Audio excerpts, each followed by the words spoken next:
It's going to be used. They're going to come back for this fight. Amazing. Now they're complete once more. And just when Falcons wanted to engage, they find themselves in front of 5 members of Team Liquid Philippines. FLCN falls next. The only one who's traded so far is Sanford. Super Mario trying to survive, but comrades-in-arms still gets to take the kill. And touching Spew as well. SOD connecting. And now it's a killing spree for Sanji. Oh, there you go. There's one ultimate. Where are they sending Oheb? They're sending him down bottom. And now Team Liquid Philippines will decide to engage in the fight. TZ secures the Lord as well. And it's a 1v1 down bottom. Where are we supposed to look? Because the matchup-wise is still very meh. Despite everything, Team Liquid still ends up with a high loss anyway, so it wasn't a big loss for them. Yeah, and the worldie too. So, again, it's a game at 2 ahead of us. We're jumping into the land of Dawn. TLPH versus Team Falcons. TLPH, remember, wants to go ahead and knock off one of the stipulations for making it to the playoffs. They have to reverse sweep now against Team Falcons. Yeah, which is why they're probably really careful here. They picked up 2 Purify spells for Sanji as well as Oheb, if I'm not mistaken. So if team fighting is the way to go indeed for Falcons here, they'd have a little more room to operate. But this is Team Liquid Philippines still maintaining that aggression early on. Yeah, look at Super Marco. He's really up in your face against Oheb in the laning. Wants to get crabs, everything. But forces a rotation topside for JP to help out Oheb just a little bit. And Oheb trying to manipulate the minion waves and the siege minion especially, so that the minion waves are closer to his lane, so he's under tower, which forces a rotation topside for Team Liquid Philippines to supplement their gold laner a little bit more. Yeah, and this is what we saw yesterday too. Again, for our viewers that probably, oh, hold on, Kyle? Kyle TZ goes in. Just going to do some damage, but again, with the Kalea in play now for Game 2, this is what we saw yesterday, where the team opposing it was forced to go ahead and take up 2 Purifiers, or at least 1 Purify. Yeah. And so that might be one of the jobs only here, is just to pop those Purifies. Yeah. All right.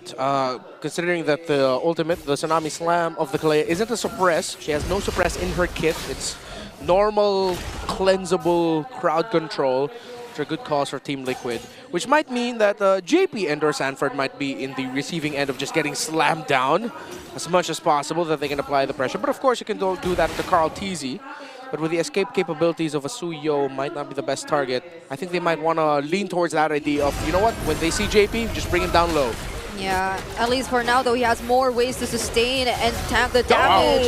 Carl TZ though, just in time goes in and steals away the turtle in exchange of a kill onto JP, but Sanford still wants to go in for the fight. Dispersion rotation landed onto FLCN. Blade Surge will be denied by Owen somehow, but there's the Cyclone Eye keeping him alive, and now Carl TZ will be trapped in the middle of the members of Team Falcons and will be traded out too. Sanford goes in, takes down Ogwin, and he's still trying to fight, but Kyle TZ is here. He needs to take note of the damage. Will survive and dodge that Abyssal Arrow, but not for long as he gets taken on by 2 members of Falcons. All right, so the Phobius. Oh, wait.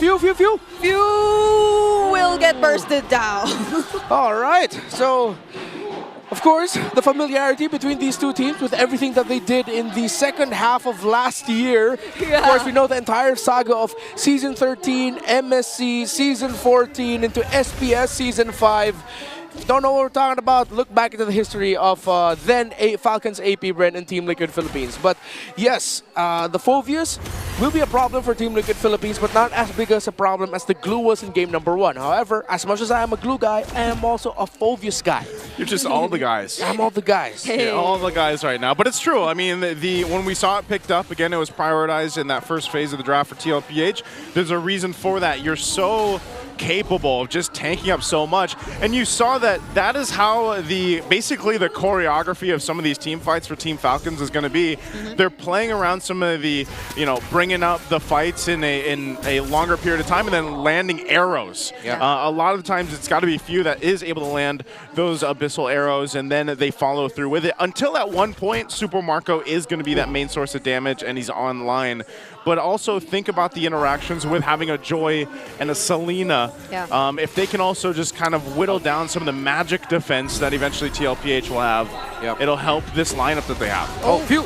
Stunned by the Dark Waves! And now he finds no way to get away. Sphere of Destruction does not connect, but there is the curtain call from Flap. to somehow deny the aggression, but that's enough space. And this is probably one of the biggest differences. Team Liquid Philippines have more ways to zone right now. Yeah, tremendous play by the Sansan duo. Sanford committing the issue there. I thought he used the flicker for the Dark Wave, but no, it was just straight up Dark Waving. Yeah. Plus the duality interaction for the low Yi. So Falcons needs to watch out for that. With the close range nature of the Selena, has to be careful that if he gets caught out in the wrong spot, he's going to get taken down by a Phoveus and a low Yi very quickly. Yeah, low Yi is such a threat, even before you start considering the diversion and its uses there. Oh, Ogwin? Ogwin. Wow. Forced to flicker out because he gets stunned consecutively here.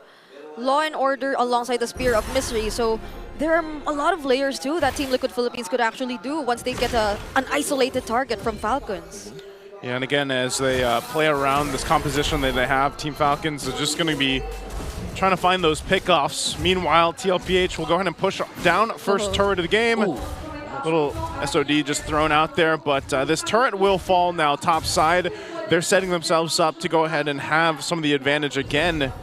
Just the fact that they get that push pretty much uncontested. You know, OHEB hasn't really had to do too much at all throughout these first 5.5 minutes. Yeah, the small times where we saw the members of Team Liquid Philippines rotate up top is where Team Falcons, Super Marco, wasn't able to get a clear win in lane, which is why the Moskov is going to be unbothered. Again, Team Liquid Philippines will shine in the macro. They can do a lot to control the map, while Falcons, similar to game number 1, will have a lineup that want to play around trying to get a pick. At this point, though, it could be difficult, and I wanted to say it earlier in the draft, but we might be heading into game number 3. I was going into this game liking the Team Liquid Philippines draft a bit more. Oh. And that's an Abyssal Arrow connecting onto Sanford. He won't be able to get away from that. One man down for Team Liquid Philippines. I feel like I'm a curse. The things I like crumble. Hey, you know what? That's okay. You attract the things you fear, right? So now, they're going to go for it again at Sanji, but they're going to be zoned out from the turtle. So now Kyle TZ grabs that one. But still, things are okay for TLPH. You know, they might get picked off here and there, but ultimately, they still have some control of this game. Yeah, and for a majority of the game, it's like they have indeed been just playing the map. It's more of them utilizing their macros that they have in their lineup and the amount of zoning that they can offer. But that's a 2-man rotation up top. Super Marco, SOD connects towards him. That's the Glorious Pathway as well, but they get enough space just to take down this turret. And this is exactly what we've mentioned. They're just clearly playing the map. Yeah, and Falcons will have to find a way to get out of this. Although it's going to be so tough with how Team Liquid Philippines are rotating, they're controlling, and how they're approaching engagements. Again, you're going to be looking at the Phoveus as one of the main reasons as to why Falcons are hesitating to fight. Why, unless they get a very clear start against the Phoveus like this. Oh, Tidal Strike into the Tsunami Slam for Sanford, but he still gets away. That's the Revitalize 2 from JP Darkwave, stunning multiple members from Falcons, but Super Marco's there doing the free hits, taking down Sanford, but it's traded by Ogwin, and there's still a diversion. They still want to go for it. Sanji, will he get spotted here? Oh, Super Marco. He's not going to risk it. Yeah, risk it. It's a Bruno. He's not going to try. Yeah, it's better if he doesn't. He gets out. But I'm still surprised. You saw that fight happen. Yes, Ogwin started it up using that Tidal Strike and then the Tsunami Slam. But then when they all crowded around and brought in, that's where, again, Sanji's going to have the advantage with this Luo Yi. And then you just have Sanford, you know, Infernal Pursuing and dunking on everybody. So as the game goes on, that Team Falcons will be able to withstand some of that combination a little bit easier. They got really close there where multiple of them almost died in that exchange. Yeah. Okay, the next team fight for Team Liquid Philippines might not be so clear-cut, unless... Oh, they whittle him down low, but they're not going to be able to take down JP. Oh, that's another... Oh, another arrow. Okay. Too far, though. Yeah.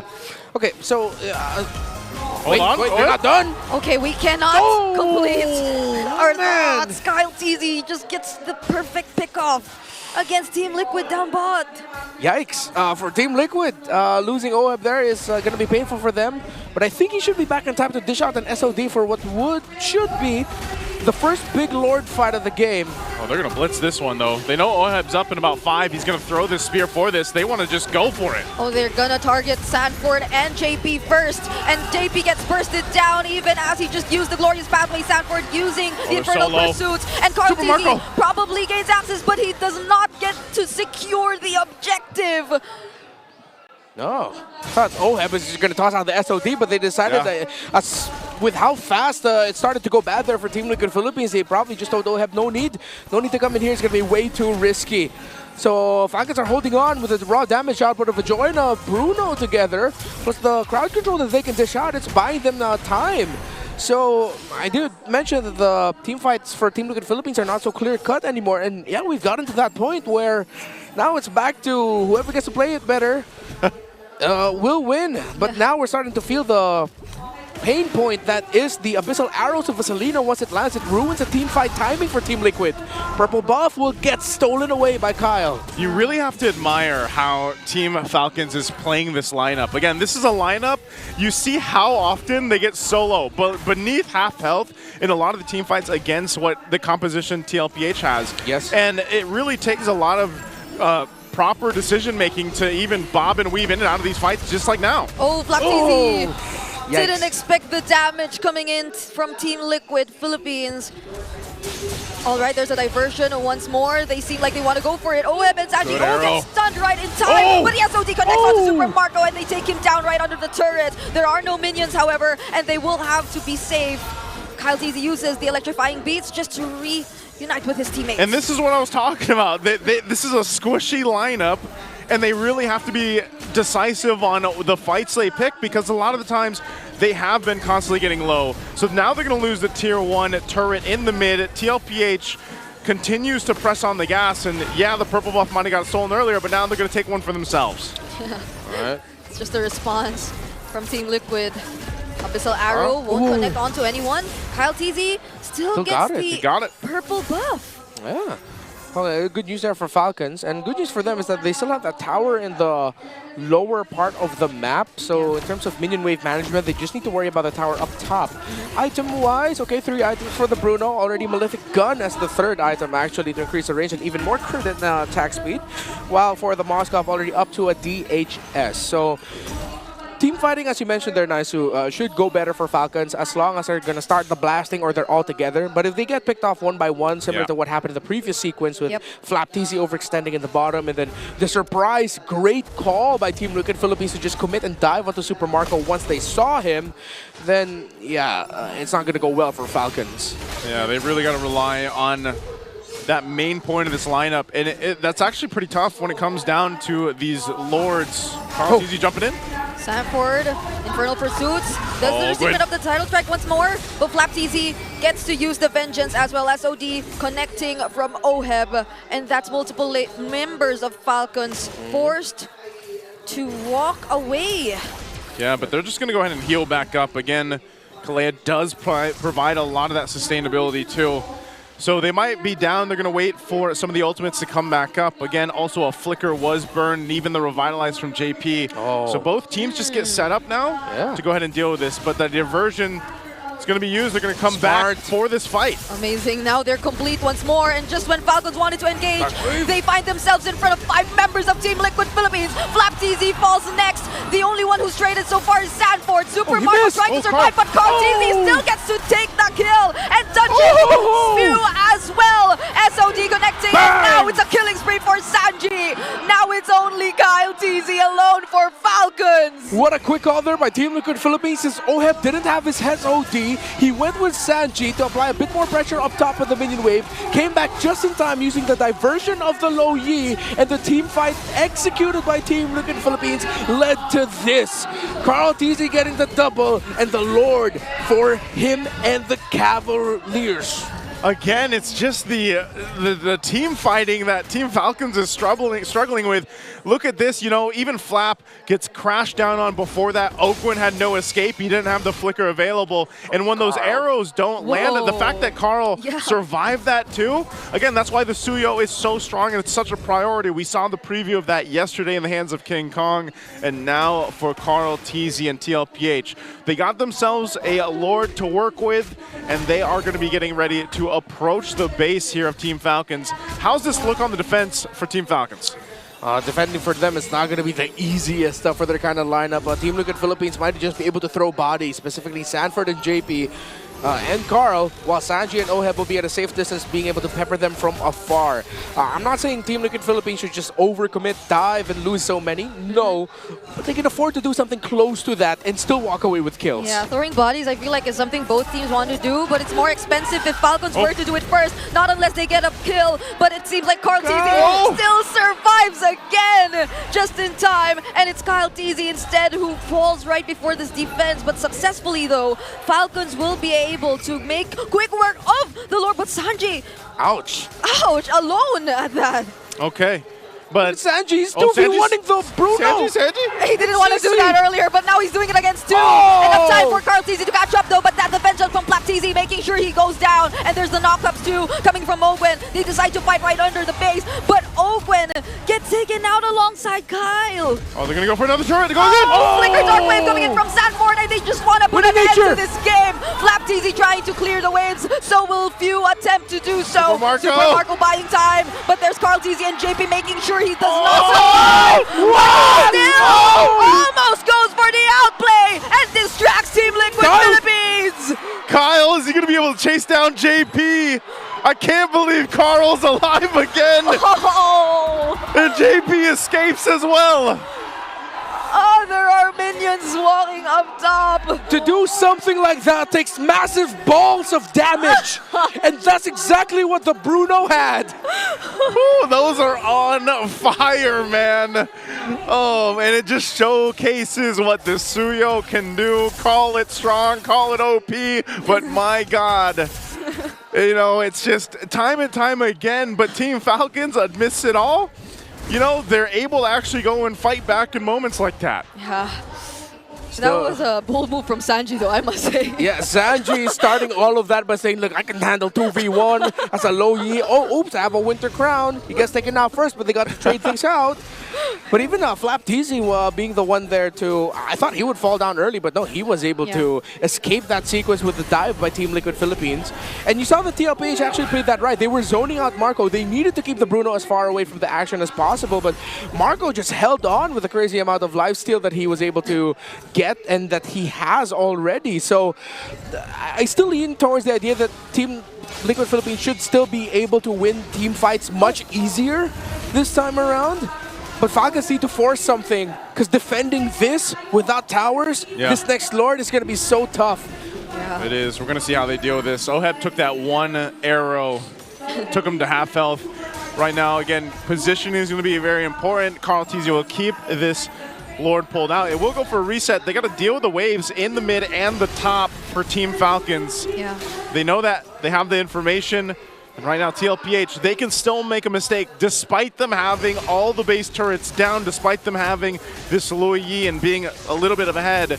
They have to respect what this lineup from Team Falcons can do, especially around the Abyssal Arrows. Wait, no more curtain call for the CC. This is actually big for Team Liquid Philippines. They still have all their ultimates while the CC lost hers. Oh, yeah.